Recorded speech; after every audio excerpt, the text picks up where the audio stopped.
So we'll just wait a minute here, folks. Our participants are all joining on the call, so we'll just wait a minute and then we'll pass over to Greg here after a few comments from myself.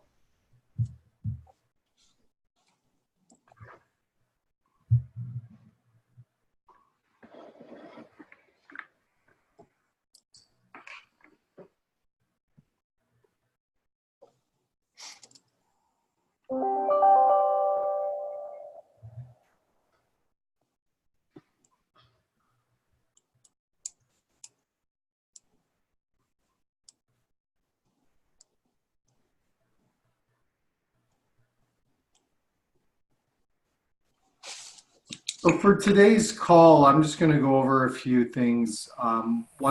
Greg will be hosting our webinar today out of Winnipeg, and we'll get him to introduce Jim here in a second. But I do want to start off, and I also do want to just comment that we do have a chat box on the bottom of your bar there that you can chat with us. You can ask questions to Jim, Greg, or myself. I will disappear behind the scenes here in a second. As we move into this webinar Wednesday with Jim. But on that, if you want to ask us questions, please do. I'll probably ask you questions along the way, but we really would love in there. And we really love the interactions with ourselves and with your folks out there in the webinar world. So we'll get started here, Greg. So what I'll do is we have quite a few more people that'll be joining the call here in a second, but I do want to thank everyone that has attended these webinars over the past, I guess, year and a half. We've really, we've had numerous amount of guests on this webinar system, and really we've seen a lot of different people across the country in the US as well as Canada. Even Ireland, back in November, we had our folks in Ireland join us.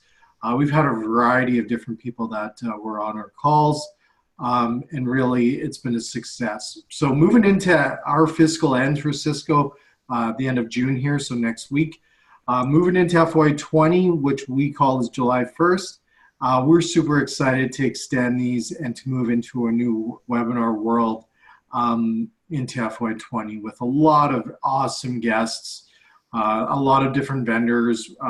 We're going to see a lot more food in this one in this year, and also a lot more guests like Jim today on the call. So I want to thank everyone that joins these calls and jumps on these with us. I think we have an amazing amount of guests and also participants that are on the call. So thank you again for making these a great success. And when we look at business resources for Canada and what we do, and these are going to be a big thing moving forward. So I want to thank Greg for I'm going to pass this on to Greg, and I thank you. And thanks again for today. And Jim, thanks again for joining us. So we'll pass this on. Okay, thanks, Jay. Welcome and thank you to our listeners today for joining us for another exciting webinar topic. My name is Greg Prokopowicz. I'm going to be your host today. We're going to be discussing the following topic: delivering a superior guest experience. It's going to be presented by a very special guest, Jim Laube, who I'm very excited personally to introduce. If you don't know who Jim is the founder and CEO of restaurantowner.com. It's recognized by thousands of independent operators in the US and Canada, as well as the #1 resource for improving leadership skills, operating systems, and business management practices. Since 1998, restaurantowner.com has provided practical insights, tools, and online training courses to over 54,000 independent restaurants in more than 176 countries. Amazing. Jim has a very diverse 30-year career in the industry and is a very popular industry speaker with clients such as National Restaurant Association, the Canadian Restaurant Association, Pizza Expo, various Cisco offices, Walt Disney, Papa John's, New York Restaurant Association, and many, many local state restaurant associations. We're very fortunate to have Jim join us today, as this topic is very timely and very important for our customers right now. So without further ado, Jim, welcome to Webinar Wednesday, and thank you for agreeing to speak to our listeners today. My pleasure, Greg. Thank you so much for the kind introduction. And I want to thank everybody in the audience today for joining us today, and also Cisco for sponsoring and producing this webinar. I am always very, very impressed when restaurant people take the time and effort, because y'all are so busy, to educate yourself and grow and be involved in personal development. So I really appreciate you being here. You know, there's so many facets to the restaurant business, and there's so many things to learn. But this topic today really gets to the heart of what restaurant success is really all about. It's really what separates what I would call mediocre or even good restaurants from the ones that are truly great and really excel. And that is the guest experience. And in this webinar, I'm going to show you some very practical, actionable, really a step-by-step process for improving really every aspect of your guest experience. And I can guarantee you, if you get serious and actually start to implement and work with this process, I can promise you that next year at this time, you will have a more successful restaurant. So let's go ahead and get started. First of all, I want to start off with a question. First of all, could you tell us what your title is and also the number of restaurants that are in your organization or company? This will help me as we go through the program in a few points. Give me some ideas of what I might stress or maybe bring to the surface a little bit more. So if you could just give me your title, number of restaurants. If I could just help that along too, Jim, just for our listeners, please use the chat button. That's how you can send Jim your message. Thank you, Greg. Yeah. Okay. Sean, owner, one restaurant. Thank you, Sean. Okay, we have some marketing associates. Thank you. Great to have you here. Owner of one restaurant. Mary says one restaurant. Thank you, Barb. One restaurant.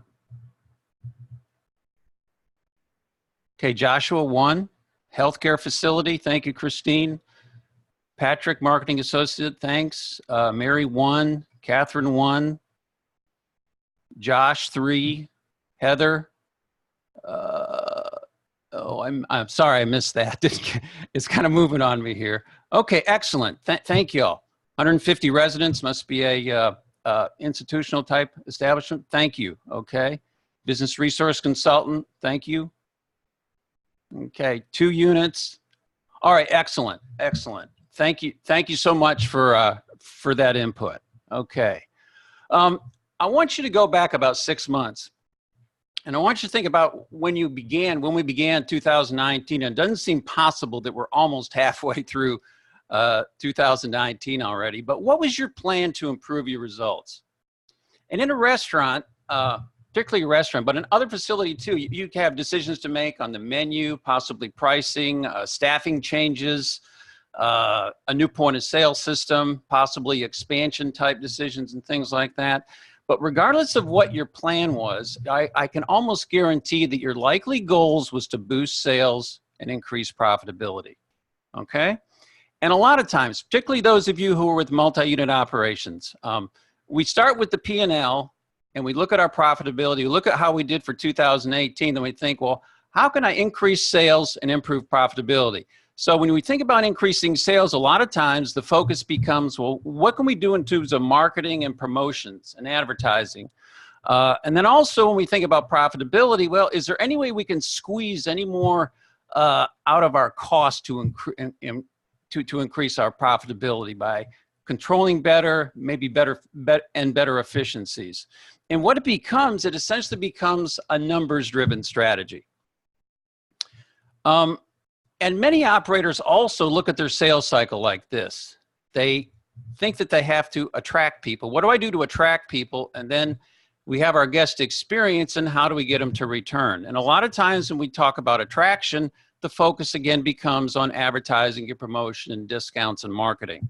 And when people come into the restaurant, they have their experience. How do we get them to come back more often? So a lot of times we think about bounce back offers or loyalty programs and things of that nature. And what kind of gets left out of the mix? What gets out of the mix is the guest experience. That's who often gets overlooked. And to add insult to injury, when we talk about cutting costs and operating more efficiently, what kind of impact can that potentially have on our guest experience? It can have actually a detrimental effect on our guest experience. So the question here is, what about the guest? And folks, neglecting or losing focus on the guest experience is what? I believe it's a recipe for disaster. So we're going to talk about getting focused on the guest. Let's talk first about what really drives restaurant success. And let's look at a P&L. And on our P&L, of course, we have sales, and we have our costs and expenses, and we have our profit.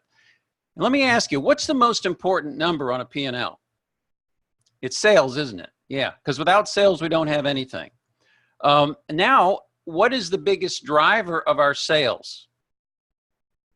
I would propose to you that the biggest driver of sales in any restaurant is the guest experience. It's not marketing, it's not couponing, it's not discounts, it's not bounce back offers.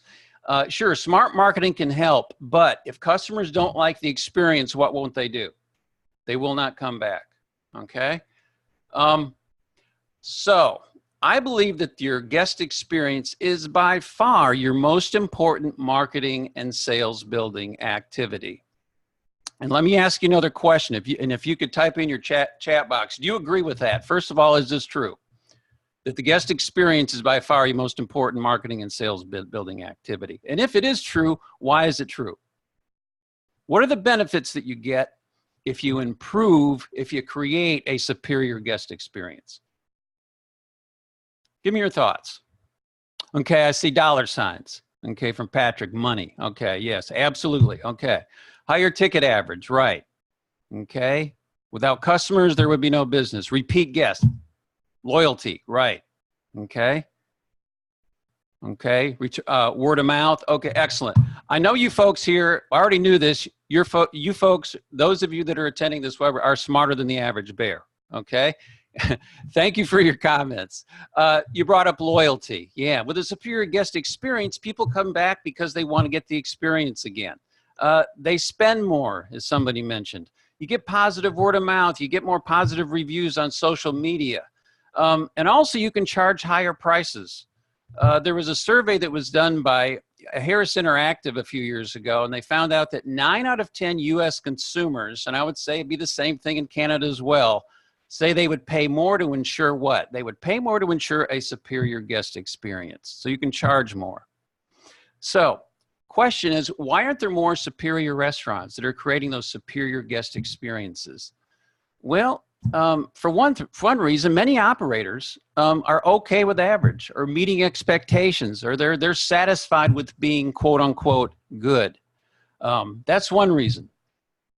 Another reason is creating a superior guest experience is hard work. I'll admit it. It does take work. But the ones who really succeed, the restaurants that succeed, are generously rewarded for their efforts. And let me give you a few U.S. companies that really exceed in the area of guest experience. First one is Pal's Sudden Service. They're based in Kingsport, Tennessee. It's only a 27-unit chain. They've been around for over 40 years. They've grown very, very slowly. It's drive-through only. They do $2 million a year in 1,100 square feet. That's over $1,500 of sales per square foot. And here's their claim to fame. Here's their point of distinction. Every 18 seconds, a car pulls out of a Pal's with their order. That is 4 times faster than their closest competitor. Zingerman's Deli in Ann Arbor, Michigan. They do $18 million in this single location. They've been around over 30 years. I was there about a month. Well, I guess about 2 months ago I was there. I paid $17 for a roast beef sandwich, and it was worth every single penny. They are obsessed with quality. They're also an award-winning customers. They've been nominated for the James Beard Customer Service Award several times. They're so particular about their bread that 2 years after they opened, they built their own bakery. And that has become another one of their successful companies. Union Square Cafe, that's Danny Meyer's in New York City. That's his initial restaurant.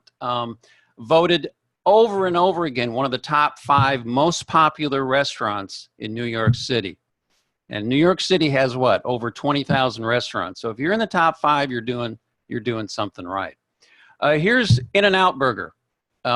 Started in 1948 in a Los Angeles suburb. Nothing frozen, hand-cut fries every day, very, very limited menu. They average $4.5 million in sales per unit versus McDonald's 2.6 million. Any question why? Just look at that burger. I don't know about you, but I haven't had lunch yet, and I'm going to move to the next slide.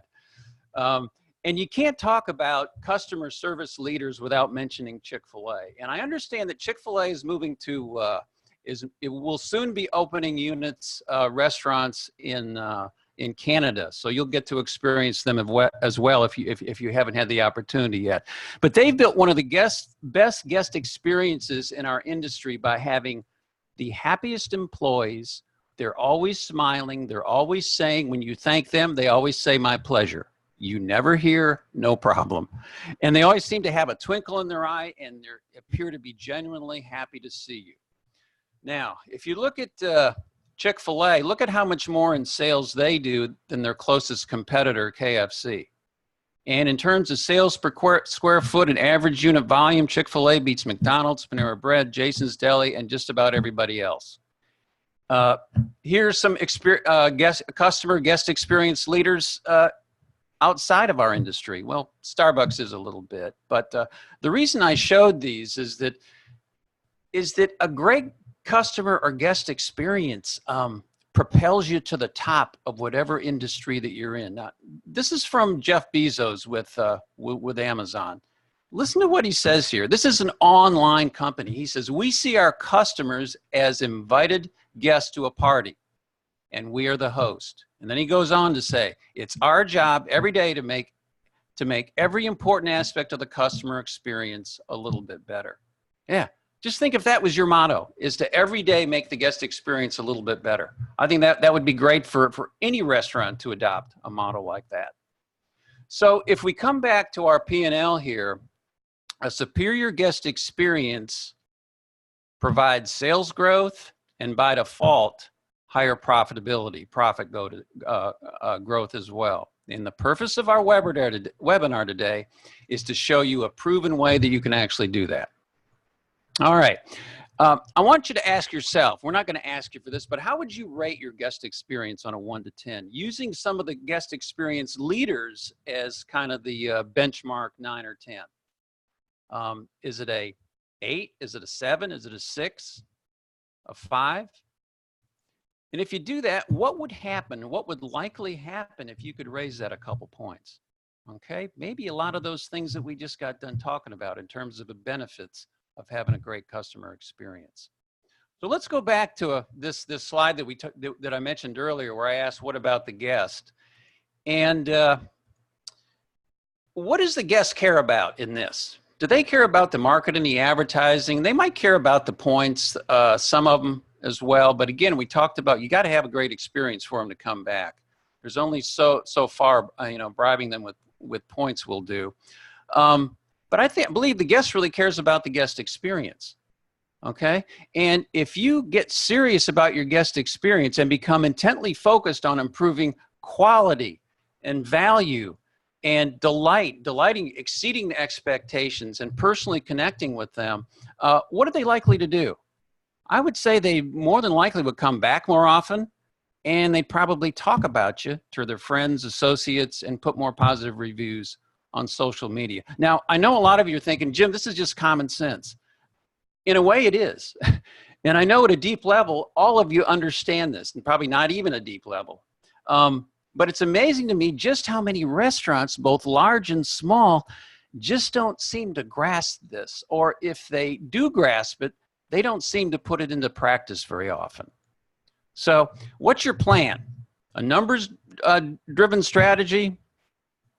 Or one that's focused on the guest, a guest-driven strategy, one that focuses on the guest experience, on service and hospitality aspects of the experience, and also quality and execution of the food, cleanliness, and so on and so forth. So we've spent some time, in fact, I've spent some time over the last several years here, and I've gone to, I went to PALS, I went to Zingerman's Deli, I've gone to other organizations too that have excellent guest experiences. And here's what I've learned. First of all, world-class guest experiences do not happen by accident or chance. They are the result of an intentionally designed guest journey.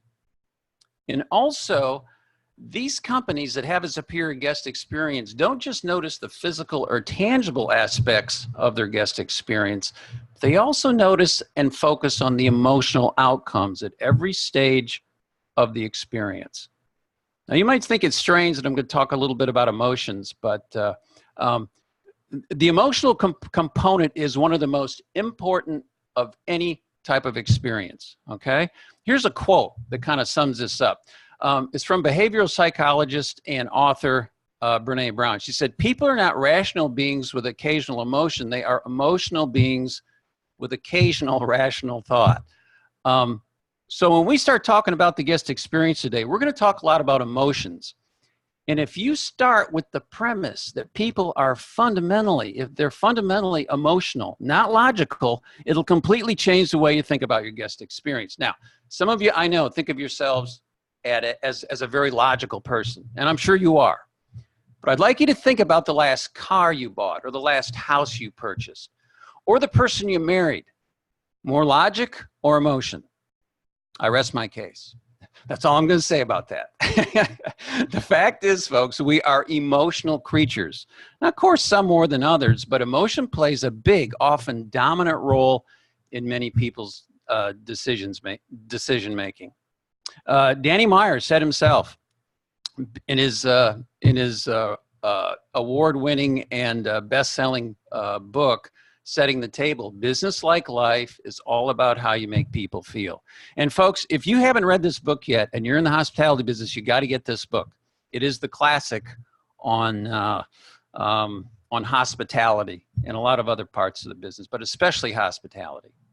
Okay. The truth is, folks, we are attracted to products, people, places, and businesses that make us feel good. And your customers are attracted to restaurants that make them feel good as well. So this is simple to understand, but it's hard to do. I recognize hard to do.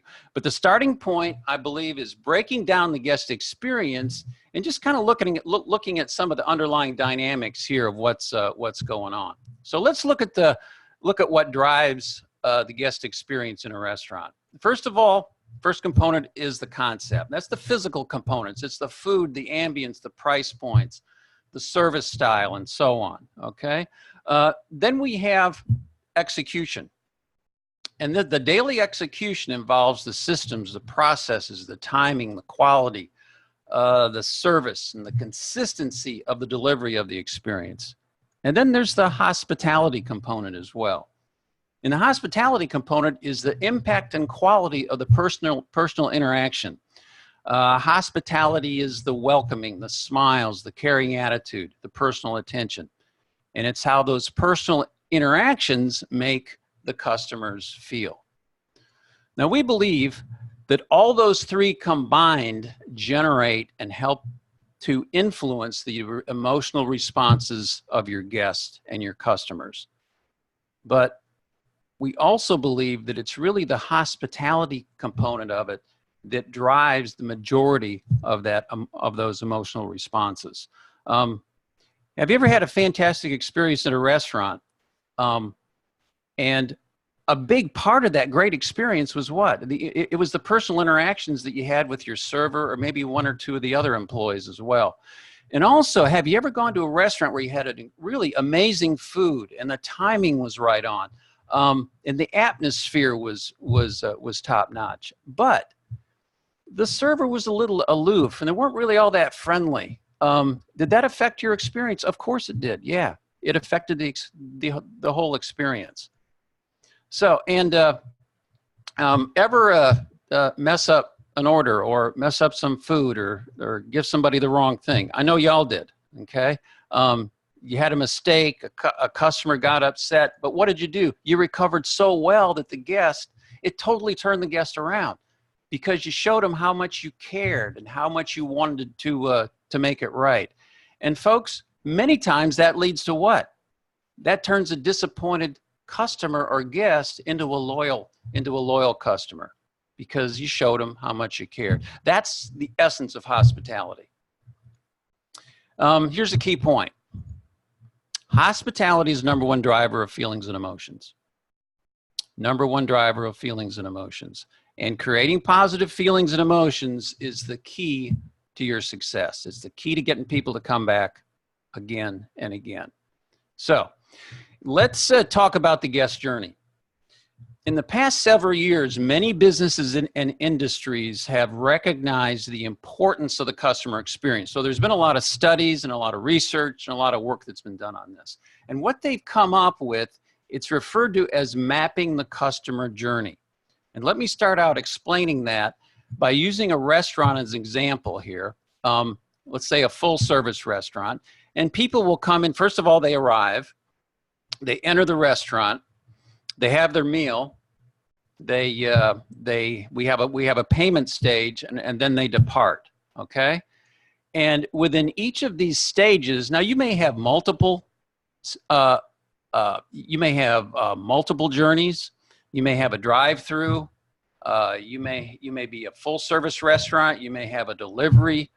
You may have a delivery journey as well. But let's focus on the in-house dining room type of journey right now in a table service restaurant. So under the arrival and the entry, you have what we call touch points. And touch points are either interactions with the staff or some sort of element is hitting the guest that has the potential of creating a response from the guest. And the reason that touch points are so important is that every touch point has the potential for producing an emotional response, either positive or negative. And the goal here, the key rather, is to manage your guest experience by maximizing the positive emotional responses at every touch point and across the entire guest journey. You can do that through personal interaction, timing, quality, cleanliness, consistency. But we'll get into that in just a little bit and talk about how we take an individual touch point and we maximize the positive emotional response from that touch point, okay? So let's actually map out a guest journey here. And we're going to use an example in a full service restaurant.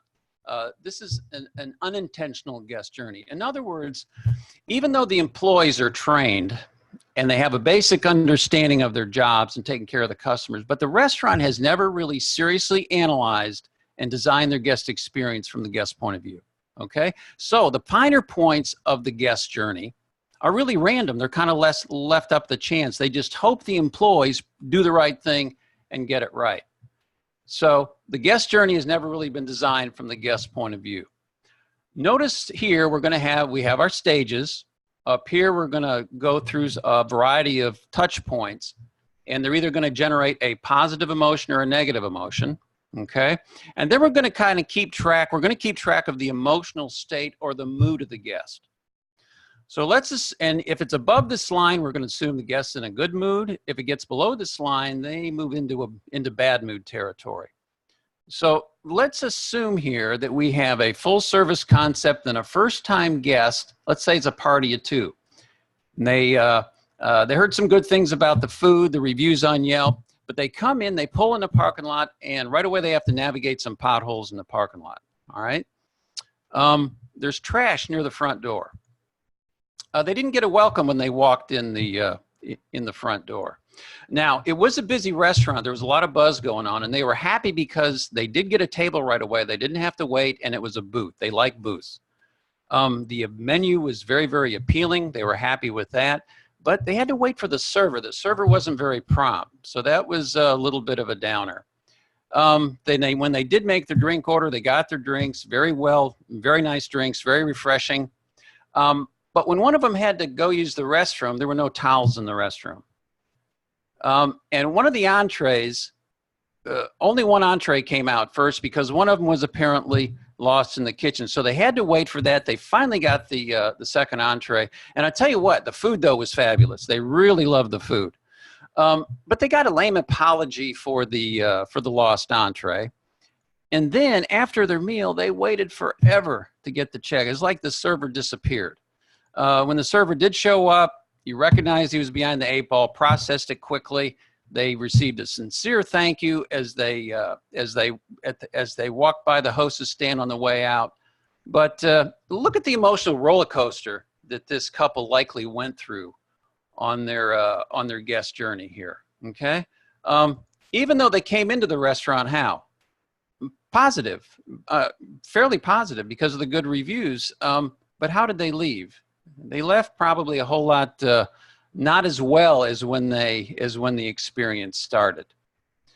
Even though the food was what? Even though the food was fantastic. Yeah. So the big question is, are they going to return? Well, probably not. Okay. Now let's track the emotional roller coaster. Let's try to identify some of the emotion that they likely went through.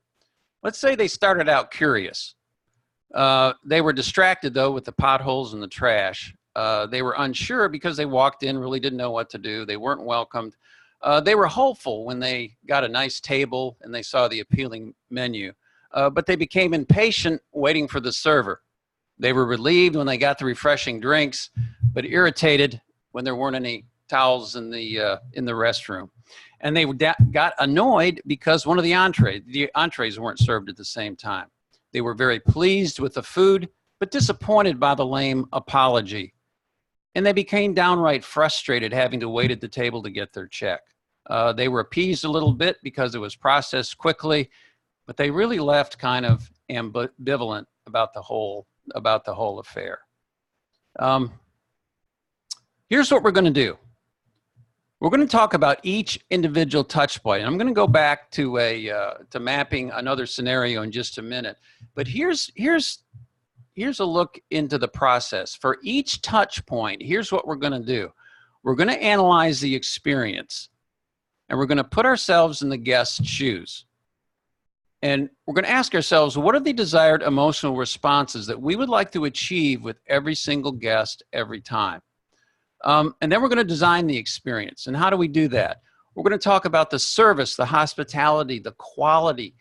What needs to happen at this particular checkpoint, touch point, to be able to achieve those desired emotional responses. And what we want to do is we want to go beyond the mechanical to actually highlight getting the desired emotional outcomes. And folks, when restaurants get serious about this and they really think about how they make their guests feel, when this process is done right, the results can really, really be incredible. Now let's look at an intentionally designed and supported guest journey. Now I know this is going to be a little pie in the sky, but here's what's possible.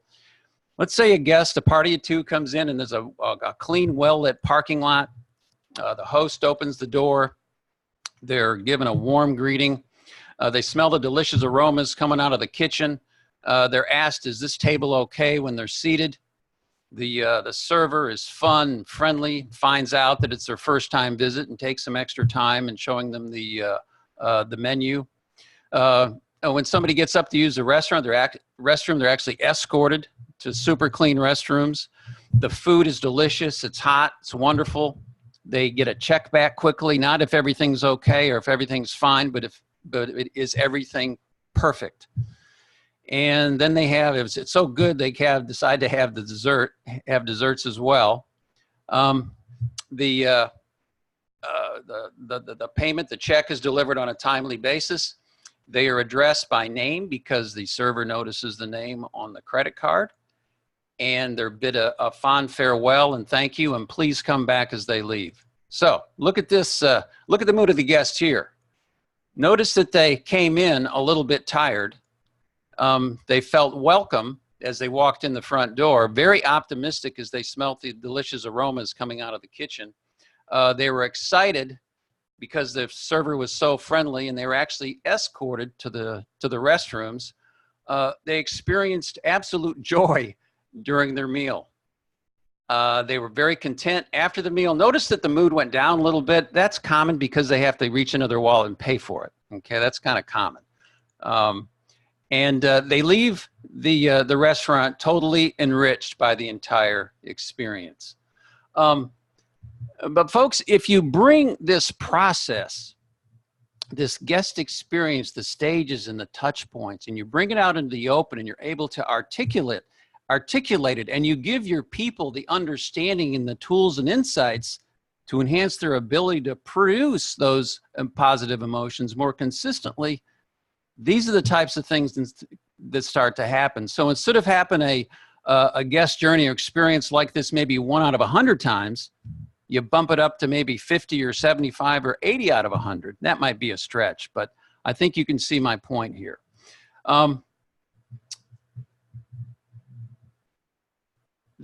One of the big issues I want to make here, it's real good if owners understand this and managers understand this. And I know that at some level, all of you get this. You get it right away. But here's the key. Do your frontline people get this? Do your frontline people understand this? That's really where the real power and where the real payoff is. So they started here, a little bit tired. They ended up in a much better mood. Is this couple likely to come back? Absolutely. Absolutely, totally. And they'll probably end up telling a lot of people about it as well. Now, some touch points are more critical than others. Let's say that we went along here all the way up to the timely payment, and that payment wasn't so timely. Does it take very long for somebody in a great mood to get in a bad mood? No, not at all, okay? And even though they were, it was processed quickly and it was a pleasure to serve them, guess what? There wasn't a whole lot of time to turn this around, so they left disappointed. Yeah, and this is kind of the drop-off in the roller coaster ride that customers can have if something goes wrong. Now I want to go back just a minute here. I want to make a point. Let's look at the last scenario, that unintentional guest experience that we talked about. Let's go back to that one lost entree. What if we recognize that and the restaurant has a system? They identify that here we have a guest at risk. We have a problem. And the staff is trained, the server is trained to immediately take responsibility and give a sincere apology. Then, maybe after the second entree arrives, the manager also comes around and apologizes and maybe buys them dessert or something like that. If you have a guest at risk, is there any way, and that server is now going to be on high alert, is there any way that they're going to let that check go a long time before being presented? Probably not. So that check is going to be delivered likely on time. And then you have a chance to turn around what? You have a chance to turn around the entire guest experience. Even though it started off with some bumps, you turn it around so well that the guest leaves what? Yeah, the guest leaves in a very, very happy mood. Again, that's another part of the power of understanding this process that it puts in your hands. So let's talk about mapping the guest journey. Here's what we're going to do. For each touch point, we're going to design the experience. We're going to document the experience, and then we're going to deliver the experience. So the first step of the process is to identify one key touch point that we're going to analyze and focus on at one time. And let's go ahead and pick an easy one, a fairly easy one. Let's pick the server greeting. So we've got server greeting up here. Now here's kind of a neat thing. For those of you that are owners, you don't have to do all this. You can assign what we refer to as a guest experience design team. And in the case of the server greeting, maybe a manager or two and a few key staff members, maybe some really, really good servers, you give them the job of using this guest experience worksheet and actually analyzing and coming up with ideas how to improve it in the whole process. I guarantee you probably got 1 or 2 or 3 servers that would love to be involved in a project like this. So, first of all, step 1, the guest desired outcomes. What do we want to have happen? So we want to describe what the guests want to experience at this touch point. What do they want to have happen? What do they want to feel here? What would cause them to have a positive emotional response? And the first one we came up with, they want it to be, the greeting should be friendly and genuine. It should be personal. We don't want it to appear or sound scripted. It's got to be timely, within 60 minutes or excuse me, 60 seconds after being seated. Now, I know some of you are thinking, Jim, that's just plain old common sense. Do not fall into the common sense trap. Common sense does not mean what? It does not mean common practice. Yeah. And if it's important, nothing is too elementary. If you want things to happen consistently, what do you have to do? You have to talk about it all the time. Write it down if it's important. Write it down. Okay. Risks and obstacles. What could get in the way of the guests receiving the best possible experience at this touch point? Well, maybe the server is just not aware that somebody's been seated in their section. That could be a problem. They get rushed. They're in the weeds. They get distracted for some reason. Also a lack of reminding and coaching. And so they resort to an impersonal script. And step 3 is the emotional response. What do you want the guest to feel during or after this step or touch point? And here's where I'd like to get some responses from you. During the server greeting, how do you want the guest to feel after the server walks away after the greeting? If you could please type in some ideas, I'd appreciate that. How do you want them to feel? What's the emotional response? Welcome. Very good, Brianna. Yeah.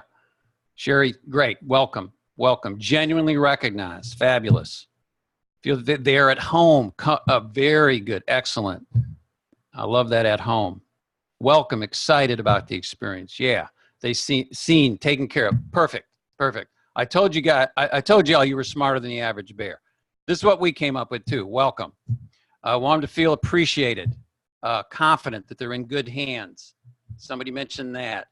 And also pleased. Somehow they get a sense that the server is on their side. Okay. That's great. Thank you for your responses there. The next step is to document the experience. So after we know what we want to accomplish, how are we gonna, let's write that stuff down so we don't, so we can go ahead and take it to the next step. Specific position descriptions or behaviors. Notice that we said our desired outcomes were friendly, genuine, personal, and timely. What would be some specific things that you would want the servers to do to accomplish that? What do you think? What behaviors are needed to go ahead and come across as personally genuine and accomplish those? Smile. Fabulous. Smile. Smiles. Good. Good. Thank you. Not rushing. Excellent. Eye contact. Detail-oriented. Yeah. Focus. Smile. Shoulder touch. Great. Excellent. Prompt. Punctual. Perfect. Excellent. Thank you, folks. Here's what we came up with. Smiles and eye contact with everyone at the table. Personal welcome. Awareness. Continually monitoring tables to make sure we know what's going on and there's no wait. Team support throughout the shift as well. If somebody's in the weeds, or how can other members of the staff help that person? Okay, great. Thank you for participating. Identify supporting systems and processes. We should probably have a system that forbid any rapid seating in the same section, double or triple sats.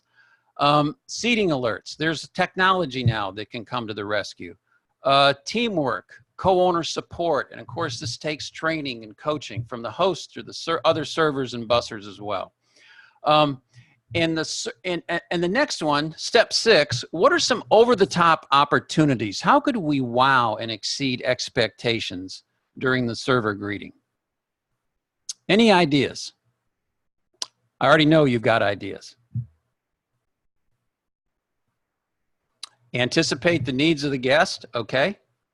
Very good. Anything else? Know the name and if celebrating. Very good, David. Compliments. Okay. Find out if it's their first time. Excellent. Be specific to the compliment. Open-ended questions. Great. Talk about the restaurant, maybe the history. Excellent. Excellent. Okay. Thank you. Here's what we came up with. Finding out if it's their first time visit. And I heard this a while back, is you don't ask somebody if this is their first time. You ask instead, because you could offend somebody that's there every week. But why don't you ask, when was the last time you were here? That's a good question, even for your regulars, if you might not recognize somebody. So the question is, when was the last time you were here? To identify first timers that you can spend extra time with, as somebody recommended. Excellent. Welcome by name. Exactly. Yeah. Name is, you all know that. That's so, so powerful. Recall their favorites if possible. And also identify special occasions of somebody. Is there something to celebrate? And if so, how can we celebrate that appropriately? Yeah, that adds the wow factor. And then the last part is actually delivering the experience. Notice right here is step 7 is to train and remind. We want to start with why. Why what we're doing is important and how it helps us deliver a better experience to our guest. And use pre-shift meetings to remind and reinforce. Remember, success is what? Success in the restaurant business is 1% training and 99% what? 99% reminding. Yeah. So here's some ideas. Initiate training on the goal. Positive emotional outcomes. Explain that that's the overall goal and objective. Initiate training on why the greeting is important in creating those positive emotional responses. Use role-playing in pre-shift meetings. Role-playing is very, very powerful. It gives you a chance to practice on yourselves instead of practicing on who? Practicing on the guest. And then constantly reminding of greeting best practices in pre-shift meetings. And I guarantee you have servers, you have people that are going to figure out the best way to do those things, find out what they're doing, and share those thoughts with the entire staff. And also update the training manuals. Implement supporting systems and processes. Maybe we talked about this, but we're actually going to go ahead and implement it. We only we rotate our seating, no double or triple seating. Implement a seating alert system, ongoing communication and support from host, hostess, servers, and buses, and so on. We actually train and role play with that. And the step number 9 is feedback and recognition. And particularly when you roll out some new procedures and processes, that's where management awareness and observation can be really crucial. You can give feedback and coaching. You can give praise for progress and outstanding performance. And you can share positive sermons, comments on social media. Now, hopefully a lot of you are doing that right now, but that can be very, very powerful. Okay, how to begin.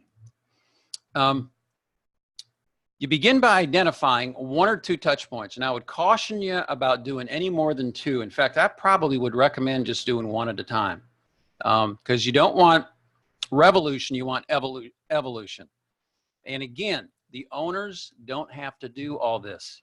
You can probably delegate a vast amount of your touch points to some people on your staff, a manager and a few people on your staff who would love to be involved in this process. Say you did the host greeting, or maybe just the check back. Something that you could do quickly that's not all that involved, but that can generate, give you a chance to that feeling of accomplishment, and also that would have a positive impact on your guest experience. Let me ask you this, where would you begin? Maybe a better question is, where will you begin? What touch point do you think could, more than anything else, maybe enhance your guest experience? Server greeting. Okay, good. Okay. I mean, we just went through, you may have not 80% of it done. We just went through it. Excellent. Okay. Staff training. Physical appearance of the property, inside and out. Thanks, Paul. Excellent. Anybody else? Okay, somebody said the host greeting, host and hostess greeting. Great. Yep, that's the first impression. Yeah, great. Okay, excellent. Okay, thank y'all very much. Okay, so we talked about what drives the guest experience. Talked about concept, execution, hospitality that helps us generate those positive emotional responses. Now, concept is fairly fixed. You can't do a whole lot about that. So let me focus just a second. This is the last point I want to make. Focus on execution and hospitality. And if you look at execution hospitality, that's what really drives the guest experience day in and day out. And execution is all about accuracy, quality, consistency, and so on. And hospitality is the personal interaction, the welcoming, making people feel appreciated and cared for, connecting with them on a personal basis, building relationships. Okay, now let me ask you, who drives the guest experience? Who drives the guest experience in your restaurant, in your facility? It's the employees, isn't it? Yeah, exactly. They're the ones that create 99% of those emotional outcomes in your restaurant. Yeah. And are they pretty important? Absolutely. Because in fact, your employee experience actually drives your guest experience. Yeah. If your employees are confused or not well trained, or they're not feeling well, they don't feel like they're in a bad mood. Will that translate into the guest experience? Absolutely. Yeah. And I think what this does, this becomes a wake-up call for many managers and owners, because suddenly they see the role of their employees very, very clearly. Who's really the most important people in the restaurant? Your frontline employees. Yeah, because they're the ones that are creating the guest employees. In the kitchen as well. Everything that they do, they either something they do directly touches a guest, or they support somebody who does. Yeah. And that's where leadership, that's where creating a positive employee experience, that's where employee engagement comes in. Yeah. Get your people fired up about their jobs, about taking care of their customers. And this whole improvement process of improving your guest experience can really have a positive impact on your culture, have a positive impact on the level of morale in your restaurant. Because your good people, what do they want to do? They want to grow. And focusing on improving the guest experience and getting them involved is a great way to improving the level of engagement, employee morale in your restaurant too, besides improving your guest experience along the way. So your employee experience drives your guest experience. So let me ask you, what's your plan? What is your plan? Are you going to focus on attracting people through advertising, promotions, and discounts, and so on, or doing bounce backs or loyalty programs, get them coming in more often? Or are you going to focus on improving your guest experience? What would your guests say? What would your guests say? I think your guests would say what? Give me a better experience, and what am I going to do? If you do that, I'm going to come back more often, and I'm also probably going to tell my friends and say good things about you on social media as well. So, what would it be worth if you were able to really genuinely improve your guest experience? What would these folks say? What would they tell you? They would say it's probably worth quite a bit if you focus intently on your guest experience. Yeah. Okay. Let me just summarize. I know we covered a lot of material, but let me summarize. We started off talking about a numbers-driven strategy versus a guest-driven strategy. We also talked about the power of emotion and mapping the guest journey. We went through an intentional guest journey and an unintentional guest journey. And then we went through the guest experience worksheet. And all of you will be given, you'll have access to the guest experience worksheet. All the slides will be available to you as well. And then we talked about how to begin, and we talked about how identifying just one, or maybe at the most 2 touch points at a time, and getting that fully implemented before moving on to another. And then finally, we mentioned your people, the importance of your people in driving the success of your guest experience. So, last one key point, one more key point. Keep your focus on what? If you got nothing else out of this webinar, keep your focus on what? What matters most? Your guest experience does. Yeah, your guest experience. And let me just take a minute here to tell you about restaurantowner.com. And then if there are any questions, we'll go ahead and entertain some questions. But this is the homepage of restaurantowner.com. And as Greg mentioned, we're an online learning and success building resource for independent restaurant operators. Our mission is to inspire and educate independent restaurant operators to create restaurant success stories. So we've featured some of our success stories on the homepage. There's more if you click on here. We have some in video and other in text. We have an extensive resource library with downloadable tools and templates and training videos. And we also have a learning system as well. And these are some of the courses that we have in our learning system now. These can be shared with your managers, with staff, and so on. There's tests at the end of every section and things of that nature. So, and also for those of you that are interested in more information on the guest experience, we also did an entire course that goes into more detail and depth on the guest experience. I would like to invite you, if you would like to receive our free profit tip every week, if you would just go to restaurantowner.com/PT or for profit tip. We have a very short, very small insight or whatever that we publish every single week to help independent operators operate smarter and more successfully. So if you're interested in that, we'd love to have you sign up. And Greg, do we have any questions? Thanks, Jim. While we're waiting for questions, I just want to say awesome. That was an amazing presentation. Oh, thank you. Really, really incredible notes. And maybe while I'm talking for a minute or two, we'll see if any questions come forward. First, I want to say to our listeners, wow, the engagement in the chat line was amazing. I have to say, it's probably one of our most engaging webinars I've seen in terms of the listeners responding back to the speaker. Love the engagement. You had some great quotes, Jim, that stuck with me. I made notes right away. In fact, I'm a big believer in one thing you said about getting your team to map the guest experience. It's not on the shoulders of the owner. I totally agree with you on that one. It's a common thing I see in my experience working with operators is we don't see them engaging with their staff who have they have the vision. They know what the customers need, and the owner tries to own it all to themselves. You had a great quote: 1% training, 9% reminding. I hope you're okay if I steal that one. I love that one. Go for it.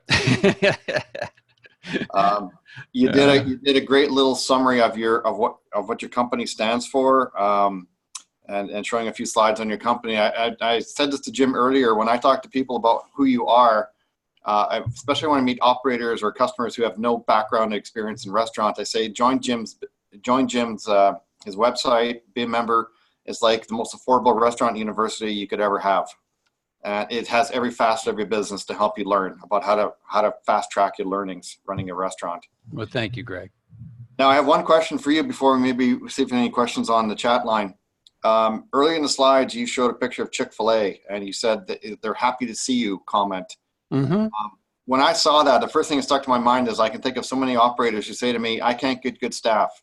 How is it that Chick-fil-A can take that same person and get a better response than that independent operator who says, oh, my staff are no good, I can't get them to behave the way I want? What would you say to that? Greg, that is a great question. First of all, they have built, their founder, Truett Cathy, was totally committed to his team. And they have created such a supportive culture. And they do an incredible job with training leadership, true leadership skills to their managers and the people who run their restaurants. It starts at the top, and it's all about taking care of your people and recognizing that you aren't going to be successful in this business without taking care of your people. And once you start to turn the culture positive, guess what it becomes? You have people, good people staying longer, okay? And you have good people attracting other good people, because the biggest job benefit of all is what? Working around other really good people that you enjoy working with. And over time, and it doesn't happen overnight, but over time, that's how they've been able to do that. So they get the cream of the crop employees and they bring them into a positive environment, and guess what? They stay. Now, obviously, they leave because they're students and things of that nature, but they take really good care of their people. Thank you. That's a great question. Yeah. It's a bit of a misleading question because I knew exactly where you're going to go with it. Oh, yeah. Oh, yeah. State it again. It's so obvious. People are people. It's how well you invest in them and train them. There you go. Yeah. A couple questions came up. I don't know if you saw it, Jim. One was about if you're a quick serve order at the counter cafe, any particular tips to improve the experience with a long wait time in line or long wait between ordering at the counter and waiting for your food? Any thoughts on that or perspective? Well, the first thing would be to shorten the time waiting for the food. Is there something that can be done with that? Obviously, and having long waiting in line. I mean, that's a good problem to have. Okay, obviously you're doing something right. I'm trying to think. Some restaurants have ways to do things for people that are waiting in line, but in a QSR environment, nothing really comes to mind other than thanking people for waiting, and when they do come up and are ready to order, you get a bright smiley face that's happy to see them, and sorry you had to wait so long, something of that nature. But that's I'm sure something will come to me after the session, but my hat's off to you because you're definitely doing something right. Yeah. Thanks. Jim, another one that's really noteworthy is with minimum wage continuing to rise and more technology coming into restaurant space to increase efficiencies, how do you think this will affect the customer experience? Well, that's a great question as well. One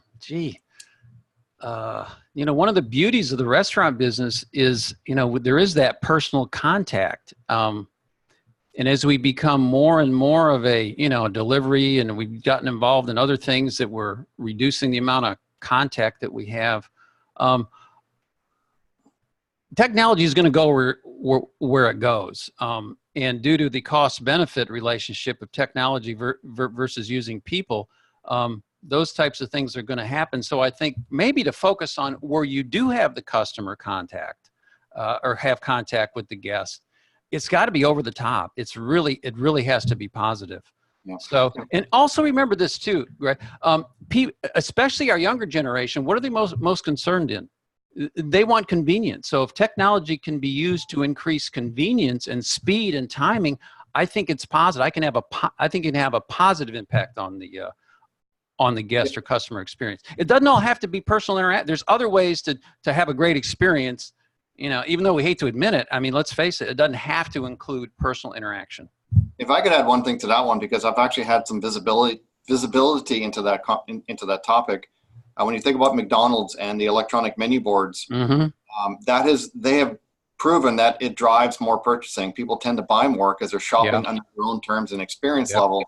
But what I understood when they launched that menu board was it allowed them to reduce people at the till and put a manager on the floor.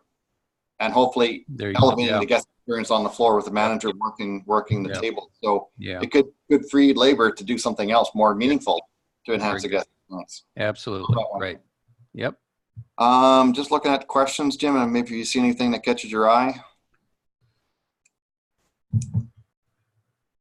I think we're near the end. We've got all the good stuff covered. Here's a good one. How do you think a marketing could help in the guest experience? That's a really good question, and I don't want to make it sound like I'm anti-marketing. I just think the best marketing is having a great guest experience, but marketing that's well done, and this really isn't my area of expertise here. But obviously, PALS does marketing.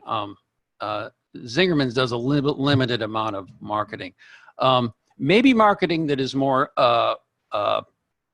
community oriented, something of that nature, where you're getting out into the community, but it's not quote unquote advertising, if you will, maybe is one of the most effective ways, I believe, that many really good restaurants market themselves these days. So that's just a thought.